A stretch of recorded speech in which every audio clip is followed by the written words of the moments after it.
தனிமையின் வீடாவேன். என்னுடைய தனிமை உன்னால் தாங்க முடியாது.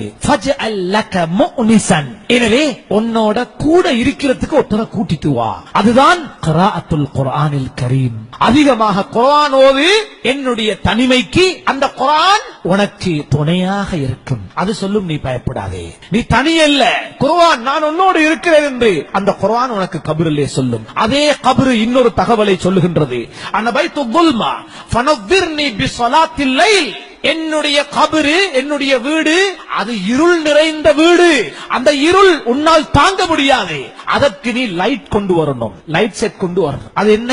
அதுதான் சுபஹுக்கு முன்னால தஹஜ்ஜுதுல இருட்டுல எழும்பி நீ தொழுகின்ற தஹஜ்ஜுடைய தொழுகை இருள் நிறைந்த கபருக்கு அது பல்பாக மாறி உனக்கு பிரகாசம் தரும் என்று அந்த கபரே சொல்லுது. வேறொன்றையும் கொண்டு போய்த்து வெளிச்சம் எடுக்க இயலாது. மேலும் சொல்லுகின்றதான பைத்து துராப், நான் மண் வீடு. ஃபஹ்மிலில் ஃபிராஷ். எனவே அந்த மண்ணுக்கு மேல உன்னால் படுக்க முடியாது, படுக்க முடியாது, தூங்க முடியாது. நீ விரிப்பை கொண்டு வா. அந்த விரிப்பு என்ன தெரியுமா? அல் அமலு சாலிஹ். நல்ல அமல்களை உலகத்தில் செய்துக்கோ.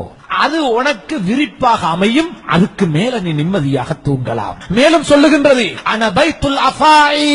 நான் பாம்புகளின் வீடு. பாம்புகளின் வீடு. உன்னை அடக்கியதோடு பாம்புகள் எனக்குள்ளே வர தொடங்கிவிடும். எனவே நீ அந்த பாம்புகளை விரட்டுகின்ற ஆயுதத்தை கொண்டு வா. அந்த ஆயுதம் தான் நீ அதிகமாக அல்லாஹுடைய பெயரை சொல்லுவது, அவனை விக்ர் செய்வது. அல்லாஹுவை அதிகமாக நினைவு கூறுங்கள். அது உங்களுக்கு அந்த கபருக்குள்ளே வருகின்ற பாம்புகளை விரட்டி அடிக்கின்ற ஆயுதமாக மாறும். மேலும் சொல்லுகின்றது, அன பைத்து சாயில் முன்கர் வ நக்கீர். என்னுடைய வீட்டுக்குள்ளே முன்கர் நக்கீர் அலைஹிமா மினல்லாஹி ஸலாம் பயங்கர தோற்றத்தை உடைய பயங்கரமான மலக்குமார்கள் வரவிருக்கிறார்கள். எனவே அதிகமாக உன்னுடைய வாழ்விலே கலிமா ஷஹாதா, அஷ்ஹது அல்லா இலாஹ இல்லல்லாஹ் வ அஷ்ஹது அன்ன முஹம்மதர் ரசூலுல்லாஹ், அதனை அதிகமாக சொல்லு. அதனுடைய அர்த்தத்தை விளங்கு. அல்லாஹுவை மதித்து வாழ். ரசூலுல்லாஹ் அவர்களுடைய கட்டளைகளை பேணி நட. இது அவர்களுடைய அந்த கேள்விகளுக்கு பதிலாக அமையும். என்னுடைய இடம் இருக்கிறதே அபுக்கஸ் சாலிஹீன். நல்லவர்கள் கூட கபரில் வந்து அழுகிறார்கள். முன்னோர்கள், நல்லோர்கள், சலஃபு சாலிஹீன்கள், சஹாபாக்கள் கபரை கண்டு அழுதார்கள். கபரின் காட்சி நல்லவர்களை அளவைத்தது, உலமாக்களை அளவைத்தது. கண்ணியத்துக்குரியவர்களே, ஹஜ்ரத் உஸ்மான் ரலியல்லாஹு அவர்கள் மண்ணறையை கண்டால் அழுவார்கள். ரசூலுல்லாஹ்விடத்தில் இருப்பீர்கள், நரகத்தை சொல்லுவார்கள், அழமாட்டீர்கள். சுவர்க்கத்தை சொல்லுவார்கள், அழமாட்டீர்கள். மண்ணறைக்கு வந்தால் பார்த்து தேம்பி தேம்பி தாடி நனைகின்ற அளவுக்கு நீங்கள் அழுகின்றீர்களே என்று கேட்கப்பட்ட போது அவர்கள் சொன்னார்கள், இது சாதாரண இடமா? அவ்வளவு மனாசிலில் ஆகிரா. கபருதான் ஆகிரத்தில் நாங்க சந்திக்கவிருக்கின்ற பல ஸ்டெப்ஸ்ல முதலாவது ஸ்டெப்ஸ் கபரு. இங்க தப்பினா எல்லா இடத்திலையும் தப்புவோம். கபருல மாட்டினா எல்லா இடத்திலையும் மாட்டி நரகம் போயிடும். எனவேதான் ஒவ்வொரு மனிதனும் கபருடைய வாழ்விலே தன்னை பாதுகாத்துக் கொள்ள வேண்டும். ஹாரூன் ரஷீத் அவர்கள் மரண படுக்கையில் இருந்தார்கள். சொன்னார்கள், இப்படியே என்ற உடம்ப தூக்கிட்டு போயிட்டு என்னை அடக்கவிருக்கின்ற கபரை எனக்கு காட்டுங்கள். மரண படுக்கையில மையவாடியை கூட்டு போயிட்டு என்ன அடக்கவிருக்கின்ற என்ற கபரை காட்டுங்கன்னு சொன்னார். சுமந்து சென்றார்கள். அந்த கபரை பார்த்ததோடு அவர்கள் அழுது விட்டார்கள். பிறகு அவர்களுடைய நண்பர்களை பார்த்து சொன்னார்கள், மா அக்னா அன்னி மாலியா.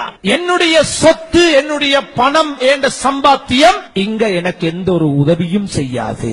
ஹலக அன்னி சுல்தானியா. நான் முஸ்லிம்களுடைய தலைவராக இருக்கின்றேன். ஆனால் அங்க தலைவர் கதை கரைக்கலாம். அந்த இடத்துல என்ற அமல் மட்டும்தான் என்னை பாதுகாக்கும் என்று சொல்லிவிட்டு வானத்தின் பக்கம் தலையை உயர்த்தி சொன்னார்கள், இப்பொழுது இருளாக இருக்கிறது, இன்னும் கொஞ்ச நேரத்தில் விடிஞ்சிதான் ஆகணும். இது போல நீங்கள் வாழுகின்றீர்கள். ஒரு நாள் இந்த வாழ்க்கை முடிந்து கபருக்கு நீங்கள் ஒவ்வொருவரும் சென்றுதான் ஆக வேண்டும் என்கின்ற தகவலை அவர்கள் உறுதியாக சொன்னார்கள். கண்ணியத்துக்குரியவர்களே, ஒரு ஜனாசாவை கபரிலே கொண்டு போய் வைத்து விட்டால் கிட்டத்தட்ட 25 வருஷங்களுக்குள்ள வருஷத்துக்குள்ளால வைக்கிற அந்த நாளையிலிருந்து 25 வருஷத்துக்குள்ளால அந்த ஜனாசாட உடம்பு 100% அழிந்து மண்ணோடு மண்ணாகி விடுகின்றது. மனிதன் மரணித்த 36 மணி நேரத்திலே மௌத்தாவி 36 மணி நேரத்துல அவனுடைய உடம்புல ஈக்கள் கொசுக்கள் அப்படியே மொச்சி முட்டைகளை விடத் தொடங்குகின்றது.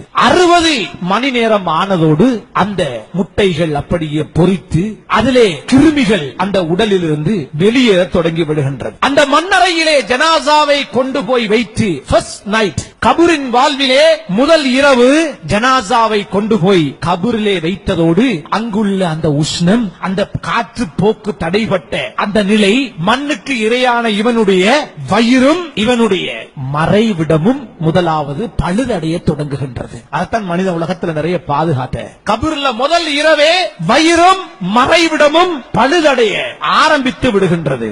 அது பழுதடைய ஆரம்பிக்கிறதோட முதல் நாளே அந்த ஜனாசாவுடைய உடம்புகள் பச்சை கலர் நிறத்திலே, பச்சை நிறத்திலே நிறம் அப்படியே ஏற்படுகின்றது.